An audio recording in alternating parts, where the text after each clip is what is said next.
நமஸ்காரம். வர 18, 19 வடபழனி ஐஸ்வர்யா மஹாலில் ஒரு ஃபுட் எக்ஸ்போ நடக்குது.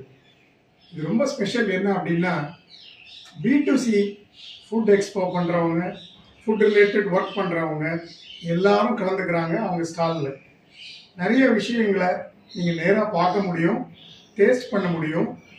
பெட்டர் லிவிங்க்கு உங்களுக்கு அது ஹெல்ப்பாக இருக்கும். நீங்கள் ஃபுட் எக்ஸ்போ அப்படின்னா வெறும் சாப்பிட்றதுக்கு மட்டும் நினைக்கிறீங்க, அப்படி இல்லை. இதில் நிறையா விஷயங்கள் புதுசாக நீங்கள் தெரிஞ்சுக்கலாம். உதாரணமாக மைக்ரோ கிரீன்ஸ், வித்தியாசமான சமையல் பொடிகள், இன்ஸ்டண்ட்டாக சில பண்ணுற விஷயங்கள், 3 விசில் பிரியாணின்னு ஒரு விஷயம் இருக்குது, அந்த மாதிரி. ஸோ உங்களுடைய சமையலையும் வாழ்க்கையையும் இனிமையாக சுலபமாக்குற விஷயங்கள் எல்லாம் அங்கே இருக்குது. இந்த 2 நாளில் என்னைக்கு முடியுதோ இல்லை 2 நாளுமோ நீங்கள் கலந்துக்கிட்டு இந்த ஃபுட் எக்ஸ்போவால் உங்களுக்கும் பயன் இருக்கணும், அங்கே கலந்துக்கிறவங்களுக்கும் பயன் இருக்கணும். நீங்கள் எல்லாரும் வரணும்னு ரொம்ப ஆர்வமாக கேட்டுக்கிறோம். நன்றி.